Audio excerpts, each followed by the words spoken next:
ক্ষমতায় বসে ইসরায়েল ফিলিস্তিনি নানা রকমের মন্তব্য করেছেন ডোনাল্ড ট্রাম্প। গাজা খালি করতে চাইছেন তিনি। ভূ রাজনৈতিক বিশ্লেষকরা বলছেন ওই অঞ্চলে জায়ানবাদ প্রতিষ্ঠার দিকেই এগোচ্ছেন ট্রাম্প। তবে তিনি কতটুকু সফল হবেন তা নিয়ে প্রশ্ন রয়েছে। কিন্তু কেন জায়ানবাদীকে উস্কে দিলেন ট্রাম্প? এতে তার লাভই বা কী? এসব প্রশ্নের উত্তর খোঁজার চেষ্টা করেছি আমাদের আজকের প্রতিবেদনে। সঙ্গে আছি আমি লাবিব হাসান।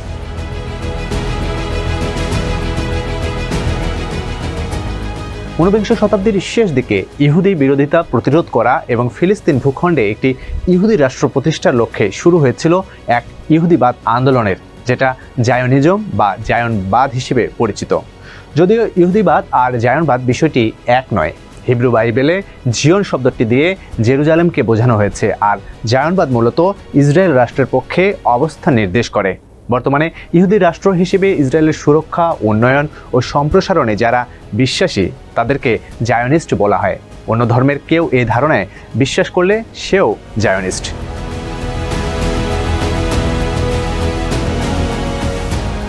ইহুদিরা যখন ফিলিস্তিনে আসতে শুরু করে তখন সেটি ছিল উসমানী সাম্রাজ্যের অধীনে।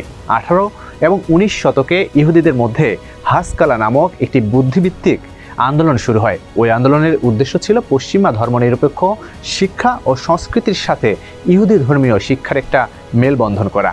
আন্দোলনের কেন্দ্র ছিল জার্মানির বার্লিন শহর। সেই সময়ে ইহুদিদের অধিকাংশই ব্যবসা বাণিজ্যের কারণে এক জায়গা থেকে অন্য জায়গায় ঘুরে বেড়াতেন।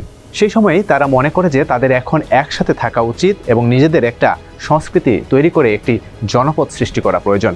এই চিন্তারই একটি রাজনৈতিক ধারণা দেন অস্ট্রিয়ান সাংবাদিক থিওডোর হেজেল।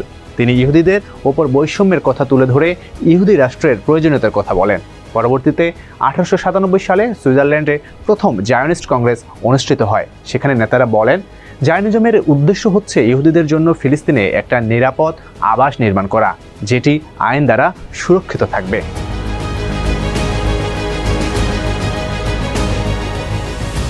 গাজা উপত্যকা দখল করে মধ্যপ্রাচ্যের রিভেরাও গড়ে তোলার ঘোষণা দিয়েছেন মার্কিন প্রেসিডেন্ট ডোনাল্ড ট্রাম্প। তবে ট্রাম্পের এই পরিকল্পনা সামনে এগিয়ে নেয়ার বেশিরভাগ অংশই করে ফেলেছেন বলে ধারণা বিশ্লেষক ও কূটনীতিকদের। মিডল ইস্ট আইয়ের এক প্রতিবেদনে বলা হয়, এটা স্পষ্ট যে ট্রাম্পের পরিবারের ঘনিষ্ঠ সদস্যদের মধ্যে একজন কমপক্ষে 1 বছর ধরে একই রকম কিছু নিয়ে আলোচনা করছেন এবং এটি বাস্তবে রূপ দেওয়ার জন্য তার কাছে তহবিল এবং রাজনৈতিক সংযোগ রয়েছে।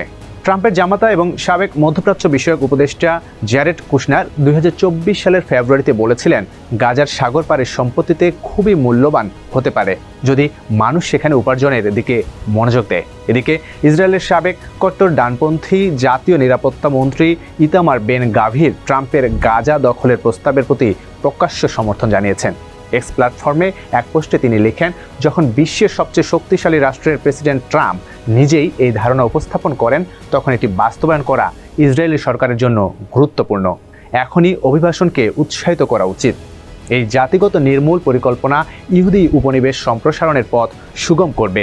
এমন পরিকল্পনার মাধ্যমে ট্রাম্প দীর্ঘমেয়াদী জায়নবাদী আন্দোলনের পথেই এগোচ্ছেন।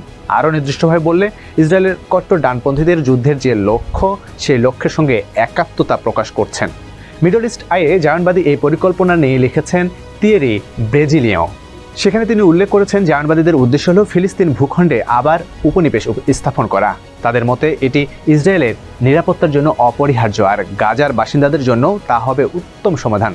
তাদের অনেকে বলেন, গাজাবাসীরা অস্বাস্থ্যকর পরিবেশের মধ্যে বাস করেন, অথচ অনেক দেশে শ্রমিকের চাহিদা আছে, তারা চলে গেলে তা ভালো থাকবেন।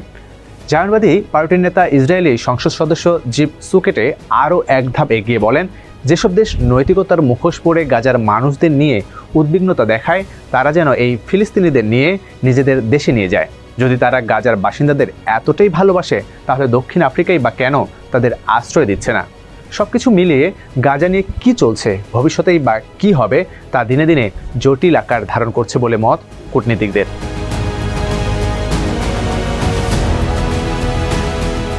2023 সালের ডিসেম্বরে ইসরায়েলের অর্থমন্ত্রী বেজালেল স্মোট্রিচ কোনো লুকোছাপা না করেই ঘোষণা করেন, গাজা উপত্যকায় অভিবাসনকে উৎসাহিত করা দরকার। গাজায় 1 লাখ বা 2 লাখ আরব থাকতে পারে, কিন্তু 20 লাখ কোনো মতেই না। এ ধারণা এখন ইসরায়েলি জনপরিসরে আলোচনার অংশ হয়ে উঠেছে। 2024 সালের শুরুতে একটি জরিপ করা হয়। সেখানে জিজ্ঞাসা করা হয়, আপনি গাজা উপত্যকার অধিবাসীদের অন্য দেশে স্বেচ্ছা ও অভিবাসনের পক্ষে নাকি বিপক্ষে? উত্তরে 76% ব্যক্তি পক্ষে মত দেন। আশ্চর্যজনক বিষয় হলো, ফিলিস্তিনিদের ভবিষ্যৎ নির্ধারণের সুযোগ দেয়া হচ্ছে ইসরায়েলি নাগরিকদের, অথচ ফিলিস্তিনিদের ইচ্ছার কোনো মূল্য নেই। এর নিয়ে কূটনীতিক ও বিশ্লেষকদের দাবি, আরবদের সরিয়ে দিয়ে গাজা, পশ্চিম তীর, এমনকি সিরিয়ার গোলান মালভূমি এবং লেবাননের লিটানি নদীর দক্ষিণ তীর পর্যন্ত বিস্তৃত একটি নিখুঁত ইহুদি রাষ্ট্র গঠনের বাসনা নতুন কিছু নয়। যে সহিংসতা ব্যবহার করে গাজার জনসংখ্যাকে না খাইয়ে মারার ব্যবস্থা করা হচ্ছে, মানুষের বেঁচে থাকার জন্য প্রয়োজনীয় সম্পূর্ণ অবকাঠামো পরিকল্পিতভাবে ধ্বংস করা হচ্ছে এবং উত্তর গাজায় ফিরে আসার সম্ভাবনাও নির্মূল করা হচ্ছে, তার পরিপ্রেক্ষিতে স্বেচ্ছা অভিবাসন কথাটার মতো নিষ্ঠুর আর কি হতে পারে?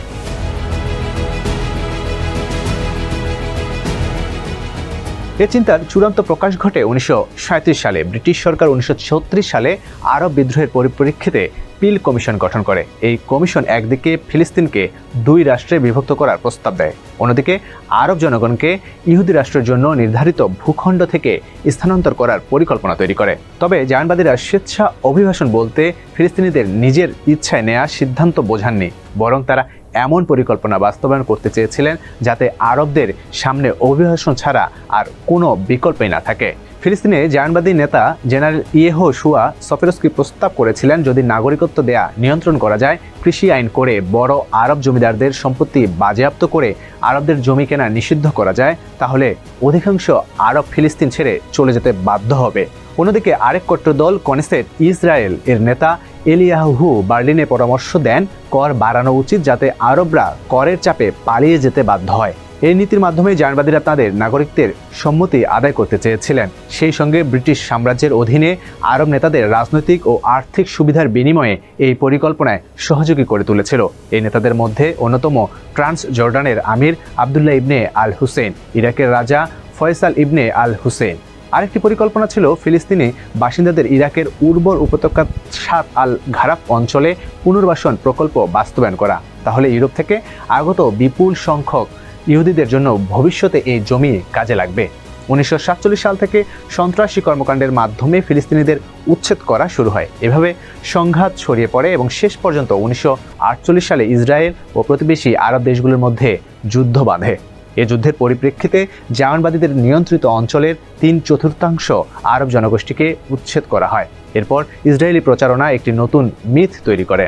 আরব নেতারাই নাকি ফিলিস্তিনিদের দেশ ছাড়তে বলেছিলেন যাতে তারা সামরিক অভিযানের জন্য জায়গা পান এবং পরে বিজয়ের পর ফিরে আসতে পারেন। এই একই প্রক্রিয়া আজও অব্যাহত রয়েছে, ভিন্ন নামে এবং ভিন্ন কৌশলে।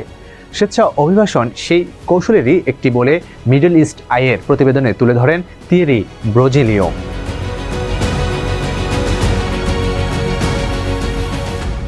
1967 সালের দখলদারির পর ইসরায়েলি শাসকদের কাছে আবারও আরব সমস্যা নতুন করে সামনে আসে, বিশেষ করে গাজা উপত্যকায়। ইসরায়েলি নেতৃত্ব তখন আবারও স্বেচ্ছা অভিবাসন বাস্তবায়নের চেষ্টা করে। এর লক্ষ্য ছিল যাতে গাজায় মাত্র 70,000 থেকে 1 লাখ ফিলিস্তিনি রেখে অন্যদের সিনাই মরুভূমি বা জর্ডানে পাঠানো যায়। সে সময়ের ইসরায়েলি প্রধানমন্ত্রী লেভি ইশকলের পরিকল্পনা ছিল এমনভাবে একটি নীরব অভিবাসন ঘটানো যেন বোঝা না যায় যে ইসরায়েল সরাসরি এতে জড়িত। এই লক্ষ্যে আরব সমাজ সম্পর্কে জানতেন এমন ইসরায়েলি নিরাপত্তা কর্মকর্তাদের সরাসরি গাজার জনগণের কাছে পাঠানো হয়েছিল, যাতে তারা স্থানীয় নেতাদের বোঝাতে পারেন যে গাজা ছেড়ে গেলে তাদের জন্য ভালো হবে। ইশকল মনে করতেন এই দম বন্ধ করা পরিবেশ ও সীমাবদ্ধতার কারণে হয়তো আরবরা গাজা ছেড়ে চলে যেতে রাজি হবে।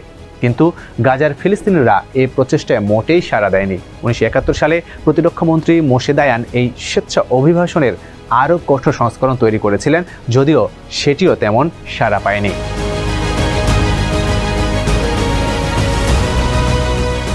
সুতরাং এটা বলা যেতেই পারে যে ট্রাম্পের গাজা খালি করা ধারণা মোটেই নতুন কিছু নয়। ঐতিহাসিক পর্যালোচনা দেখাচ্ছে যে তথাকথিত স্বেচ্ছা অভিবাসন ধারণার নিরবিচ্ছিন্ন বৈশিষ্ট্য রয়েছে। এ ধারণা যাকে অভিবাসিত করার কথা বলছে তার অস্তিত্বই স্বীকার করে না। তাদের আকাঙ্ক্ষার প্রতি কোনো সম্মানের তো প্রশ্নই ওঠে না। এই স্বেচ্ছা অভিবাসন ধারণা যে ঠিক তা প্রমাণ করার জন্য ফিলিস্তিনিদের দুর্দশার দায়ও তাদের ওপর চাপানো হয়। যদি তারা নিজ দেশ ছেড়ে না যায় তাহলে তাদের ওপর চেপে বসা যুদ্ধ মৃত্যুর জন্য তাদেরই দায়ী করা হয়। এরপর দোষ চাপানো হয় আরব রাষ্ট্রগুলোর ওপর। বলা হয় তারা কেবল রাজনৈতিক উদ্দেশ্য এবং ইসরায়েলের প্রতি শত্রুতা থেকে শরণার্থীদের গ্রহণ করতে অস্বীকার করছে। পরবর্তী পর্যায়ে দায়ভার স্থানান্তরিত হয় জাতিসংঘের ফিলিস্তিনি শরণার্থী সংস্থার মতো সংস্থাগুলোরও ওপর। 1948 সালে প্রতিষ্ঠার পর থেকেই এই সংস্থাটিকে ইসরায়েল অভিযুক্ত করে আসছে শরণার্থী সমস্যাকে দীর্ঘায়িত করার জন্য। ইসরায়েল এই সংস্থাকে তার অস্তিত্বগত হুমকি হিসেবে দেখে। এ কারণেই 2023 সালের অক্টোবরে ইসরায়েলের এক নতুন আইনের মাধ্যমে সংস্থাটিকে পুরোপুরি নিষিদ্ধ করা হয়। এবারও ইসরায়েলি সেনাবাহিনী গাজাকে 15 মাসের বেশি সময় ধরে নরকে পরিণত করার পর সেখানকার মানুষ স্বেচ্ছায় তাদের মাতৃভূমি ছেড়ে যেতে রাজি হয়নি।